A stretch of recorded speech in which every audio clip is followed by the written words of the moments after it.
ब्राह्मणों के गांव में यादव या होकर तेरी कथा करने की हिम्मत कैसे हो गई? यह सवाल मुकुटमणि से नहीं, हर उस इंसान से किया गया जो भक्ति की राह पर जाति की दीवार को लांघने की कोशिश करता है। यह सवाल उस सोच का प्रतीक है जो आज भी इस बात को मानता है कि भगवान जो है वो सिर्फ ऊंची जाति के हैं।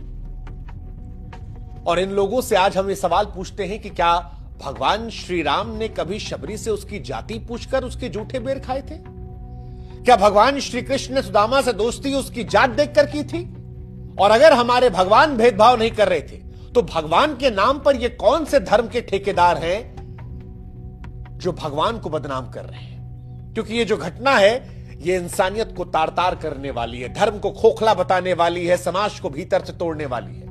इटावा के दादरपुर गांव में कथावाचक मणि यादव और उनके सहयोगी संत कुमार के साथ जो कुछ हुआ वो केवल दो लोगों की बेइज्जती नहीं थी, यह हिंदू समाज की आत्मा पर चोट थी। यह हमला किसी जाति पर नहीं बल्कि भक्ति के अधिकार पर था। यह चोट शरीर पर नहीं उस विचार पर थी जो ये मानती है कि भगवान सबके हैं और भगवान के कथा करने का अधिकार भी सबको है। यह समाज के उस सच को उजागर करती है जिसे हम छिपा लेते हैं, जहां पर हम जय श्री राम का नारा तो हक से लगा लेते हैं, लेकिन उन्हीं भगवान श्री राम के आदर्शों पर चलने से हम और आप कतराने लगते हैं। ब्राह्मणों के गांव में यादव या होकर तेरी कथा करने की हिम्मत कैसे हो गई? यह सवाल मुकुटमणि से नहीं, हर उस इंसान से किया गया जो भक्ति की राह पर जाति की दीवार को लांघने की कोशिश करता है। यह सवाल उस सोच का प्रतीक है जो आज भी इस बात को मानता है कि भगवान जो है वो सिर्फ ऊंची जाति के हैं। और इन लोगों से आज हम ये सवाल पूछते हैं कि क्या भगवान श्री राम ने कभी शबरी से उसकी जाति पूछकर उसके जूठे बेर खाए थे? क्या भगवान श्री कृष्ण ने सुदामा से दोस्ती उसकी जात देखकर की थी?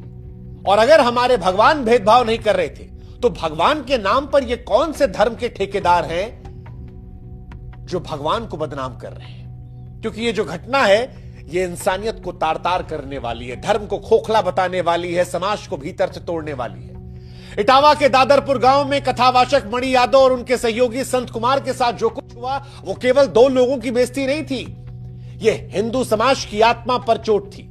यह हमला किसी जाति पर नहीं बल्कि भक्ति के अधिकार पर था। यह चोट शरीर पर नहीं उस विचार पर थी जो ये मानती है कि भगवान सबके हैं और भगवान के कथा करने का अधिकार भी सबको है।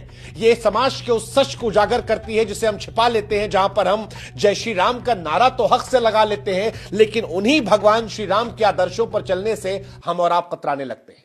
ब्राह्मणों के गांव में यादव या होकर तेरी कथा करने की हिम्मत कैसे हो गई? यह सवाल